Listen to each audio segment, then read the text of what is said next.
dream come true para sa isang Isabelenyo ang mapabilang sa listahan ng top-notchers sa Real Estate Appraisers Licensure Examination. Siya ay si Princess Bernadette Roque, rank 7 sa naturang pagsusulit at nagtapos ng Bachelor of Science in Real Estate Management sa Lyceum of Alabang.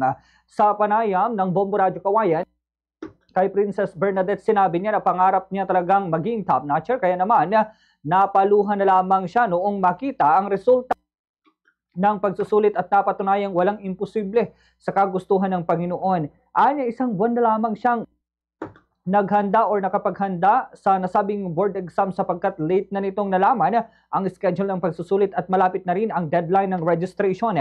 Dahil dito marami siyang backlogs na kailangang habulin sa review center kaya minaximize niya ang lahat ng resources na mayroon siya upang maisaulo ang mga dapat nitong matutunan.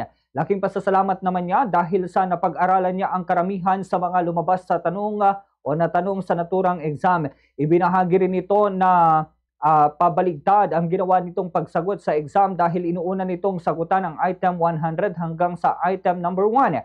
May mga pagkakataon din anya na umiidlip siya sa exam para makapagpahinga ang kanyang utak. Ayon pa kay Princess Bernadette na sa real estate talaga ang kanyang forte at naniniwala siya na nakatadhana para sa kanya ang propesyong ito. Pinasalamatan naman niya ang kanyang pamilya at kaibigan na naging bahagi ng kanyang tagumpay.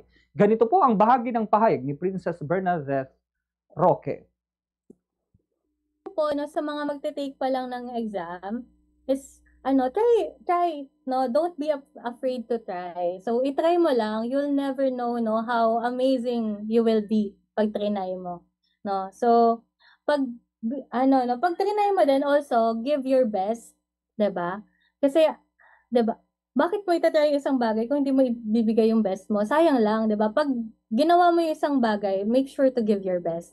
No, always show up, no? And ayun, kasi pag iisa lang yung buhay natin, yun po yung realization ko. Iisa lang yung buhay natin. Why not maximize it, 'di ba? You'll never know na kung sino yung mga ma-inspire mo dito sa lifetime na to. And kung nangangarap kayo maging top-notcher, 'di ba? Hindi siya imposible kahit 1 month lang yung review. Basta make sure na gagawin niyo yung best nyo. Focus, no? Always focus. And also pray to God